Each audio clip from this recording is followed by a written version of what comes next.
Today we will discuss about genetics, chapter 5, Principle of Inheritance and Variations. आज हम genetics का starting करेंगे और जेनेटिक्स के बारे में बात करेंगे। तो सबसे पहले हम बात करते हैं व्हाट इज़ जेनेटिक्स। दो वर्ड्स होंगे जिनके बारे में बात होगी, जेनेटिक्स एंड पहली बात है जेनेटिक्स। जेनेटिक्स क्या है, व्हाट इज़ जेनेटिक्स? तो जेनेटिक्स जो है वो एक ब्रांच है, branch of biology in which we will study about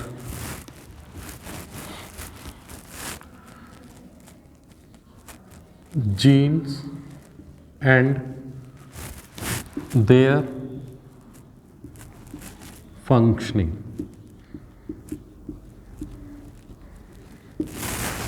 यानी जेनेटिक्स में हम क्या करते हैं, जीन्स के बारे में स्टडी करते हैं और जीन्स कैसे वर्क करते हैं। तो इसके बारे में आज हम बात करेंगे जेनेटिक्स में। यहाँ से जेनेटिक्स की स्टार्टिंग होती है। तो सबसे पहले हम बात करते हैं जेनेटिक्स के अंदर वेरिएशंस एंड इनहेरिटेंस।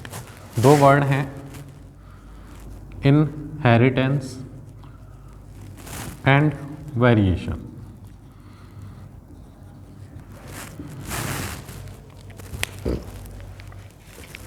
इनहेरिटेंस से पहले हमें पता होना चाहिए कि what is heredity.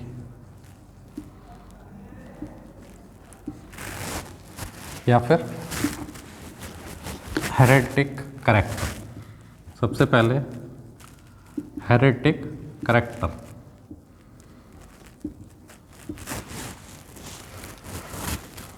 Heretic characters क्या होते हैं? What are heretic characters?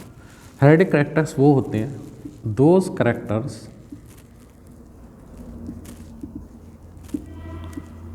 which goes one generation to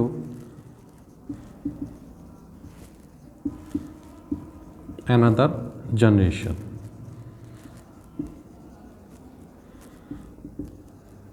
यानी वो करैक्टर जो एक जनरेशन से दूसरी जनरेशन जाते हैं, उस तरह के करैक्टर्स को हम हेरेटिक करैक्टर्स बोलते हैं। And inheritance means to say process by which hereditary characters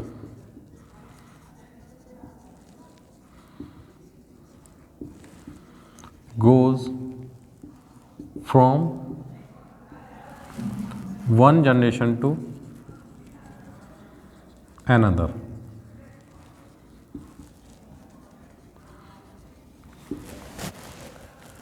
heretic characters वो करैक्टर्स होते हैं जो पेरेंट्स से ऑफस्प्रिंग को जाते हैं।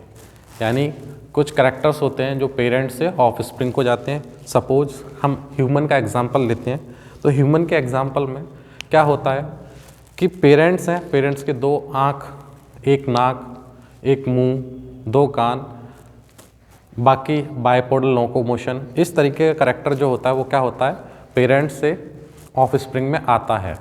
तो ये करैक्टर्स हैं जो एक जनरेशन से दूसरी जनरेशन जाते हैं।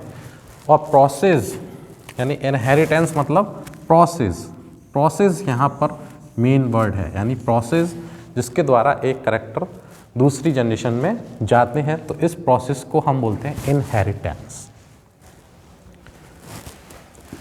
अब आगे बात करते हैं वेरिएशंस।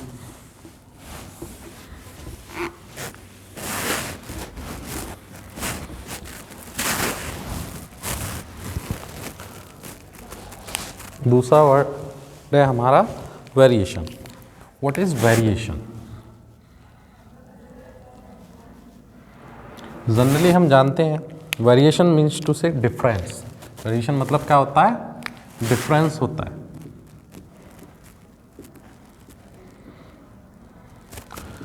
तो जो पेरेंट्स एंड प्रोजेनी, यानी जो प्रोजेनी है, जो प्रोजेनी मीन्स टू से ऑफ स्प्रिंग है, वो क्या होते हैं, डिसिमिलर होते हैं फ्रॉम पेरेंट्स। डिसिमिलर का मतलब क्या होता है कि पेरेंट्स की तरह एग्जैक्टली सेम दिखाई नहीं देते।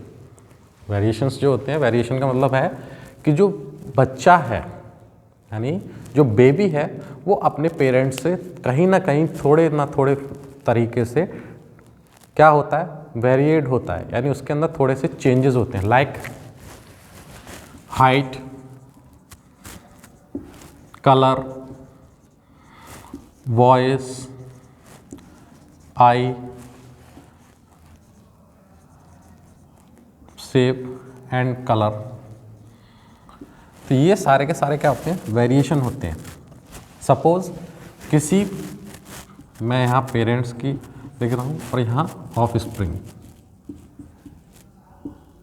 सपोज किसी के पेरेंट्स की हाइट, पेरेंट्स में फॉर एग्जांपल मदर या फादर, हम मदर का एग्जांपल लेते हैं, पेरेंट्स में मदर और यहाँ पर ऑफ स्प्रिंग में डॉटर।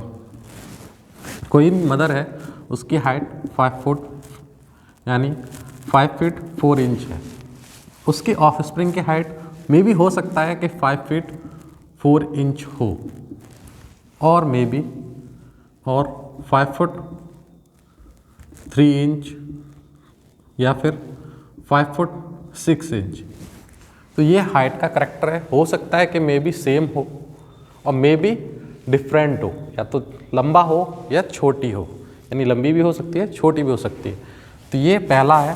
अब कलर, कलर में जैसे कोई मदर है, अब मदर का कलर क्या है, कॉम्प्लेक्स है, कॉम्प्लेक्स मीन्स सांवला, तो मदर का कलर कॉम्प्लेक्स है एंड डॉटर जो हुई वो फेयर हुई, डॉटर क्या हुई, फेयर हुई, या फिर वो भी कॉम्प्लेक्स है या फिर वो भी डार्क है। अगर कॉम्प्लेक्स है और वो भी कॉम्प्लेक्स है तो दोनों का कलर सेम है, बट कहीं ना कहीं थोड़ा ना थोड़ा कलर का डिफरेंस होता है, कहीं ना कहीं थोड़ा कलर का डिफरेंस होता है। तो जो क्या है वो वेरिएशन है, और ये वेरिएशन जो होता है वो किसके द्वारा हो सकता है, मे बी एनवायरमेंटल और मे बी जेनेटिकल। अब वॉइस है, मदर की वॉइस डॉटर की वॉइस सेम भी हो सकती है, बट कहीं ना कहीं डिफरेंस होता है। सपोज जैसे कि हम लोग हैं, हम जब बात कर रहे होते हैं तो हम लोगों को पता चल जाता है कि ये मदर की वॉइस है और ये डॉटर की वॉइस है। क्यों? क्योंकि हमें पता है दोनों की वॉइस में कहीं ना कहीं थोड़ा सा डिफरेंस है, तो इस बिहाफ पर हमें पता चलता है कि ये मदर की वॉइस है और ये डॉटर की वॉइस है। तो वॉइस में भी डिफरेंस हो सकता है। अब आई शेप एंड कलर, जैसे मदर है, मदर की आई का कलर जो है वो ब्राउन है। अब बेबी है, बेबी की आई का कलर ब्लू है। ये कलर जो हम बात कर रहे हैं, ये आई बॉल जो होता है वो वाइट कलर का होता है, इसके बीच में जो ये आई का कलर है ये किसकी वजह से आता है, आइरिस की वजह से, आइरिस मसल्स की वजह से। तो ये कलर आइरिस मसल्स की वजह से आता है। तो वेरिएशन जो है वो कहीं ना कहीं किसी ना किसी लेवल पे देखने को मिल जाता है। ऐसा कभी नहीं होता कि जो पेरेंट्स हैं यानी जो मदर है उसी की तरह एग्जैक्टली उसकी डॉटर हो, ऐसा हो नहीं सकता। हो सकता है डिफरेंस कहीं हाइट में हो सकता है डिफरेंस कहीं उसके कलर में हो, वॉइस में भी हो, आई शेप साइज में हो, या उसकी बॉडी के शेप और साइज में हो सकता है कि उसके हेयर्स का टाइप अलग हो, माँ के हेयर्स जो हों स्ट्रेट हों, डॉटर के हेयर्स जो हों वो कर्ली हों। तो इस तरीके से कहीं ना कहीं वेरिएशन होता है। अब वेरिएशन जो होता है वो दो तरह का वेरिएशन होता है, एक होता है जेनेटिक वेरिएशन और दूसरा होता है एनवायरमेंटल वेरिएशन। दो तरह के वेरिएशंस हमको देखने को मिलते हैं। पहला है जेनेटिक वेरिएशंस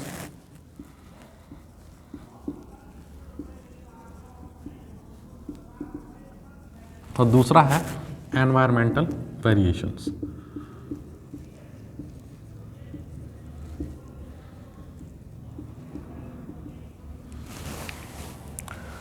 जेनेटिक वेरिएशंस में जैसे हमारा वॉइस जो है वो जेनेटिक वेरिएशंस में आते हैं। इसके साथ साथ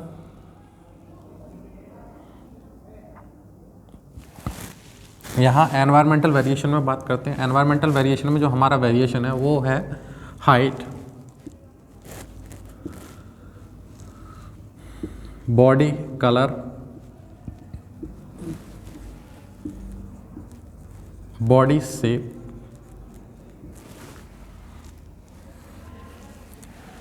ये वेरिएशंस जो है वो एनवायरनमेंट पर डिपेंड करते हैं। हाइट, जैसे आप लोगों ने देखा होगा जियोग्राफिकली कि यूएसए साइड में और चाइना साइड में, दोनों के देखे होंगे, यूएसए साइड में क्या होते हैं, टॉल होते हैं, जबकि चाइना साइड में क्या होते हैं, स्मॉल होते हैं। तो ये एनवायरमेंटल वेरिएशन है, यानी वहाँ एनवायरनमेंट अलग है यूएसए में और चाइना में एनवायरनमेंट अलग है। तो ये वेरिएशंस जो है वो अलग होता है। दूसरा है बॉडी कलर। बॉडी कलर में अब जैसे कोई कोल्ड क्लाइमेट में रहता है और कोई वार्म क्लाइमेट में रहता है। कोल्ड क्लाइमेट में रहने वाला जो होगा वो हमेशा फेयर होगा एंड वार्म क्लाइमेट में रहने वाला कॉम्प्लेक्स। ये एक एनवायरनमेंट का फैक्टर है।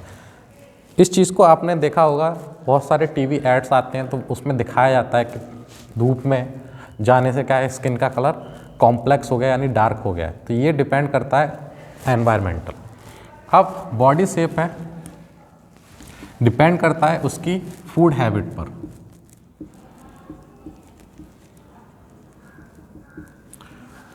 जैसे कोल्ड एरिया है और वार्म एरिया है। जहाँ कहीं भी कोल्ड वेदर होता है, यानी कोल्ड एरिया का मतलब क्या है, कोल्ड वेदर है। कोल्ड वेदर में क्या है, हम ईट मोर, हम ज़्यादा खा सकते हैं क्योंकि वो हमारी बॉडी में एनर्जी की रिक्वायरमेंट होती है उस कोल्ड वेदर से बचाने के लिए। तो इसीलिए हम ज़्यादा खाते हैं और ज़्यादा खाने की वजह से क्या होता है, हमारी बॉडी को वो खाना ज़्यादा मात्रा में एब्जॉर्ब होता है। तो ये समवेयर डिपेंड करता है, बट बॉडी शेप इतना एनवायरमेंटल पर डिपेंड नहीं करता। लेकिन ये दोनों क्या है, एनवायरनमेंट पर डिपेंड करते हैं और समवेयर जेनेटिकली भी डिपेंड करते हैं। तो जेनेटिकली तो हमारे सारे कैरेक्टर आ ही जाते हैं, हाइट, बॉडी कलर, तो ये तो जेनेटिकली है ही, लेकिन एनवायरनमेंट का भी कहीं ना कहीं रोल होता है। तो इस वजह से ये वेरिएशंस एनवायरनमेंट पर भी डिपेंड करते हैं।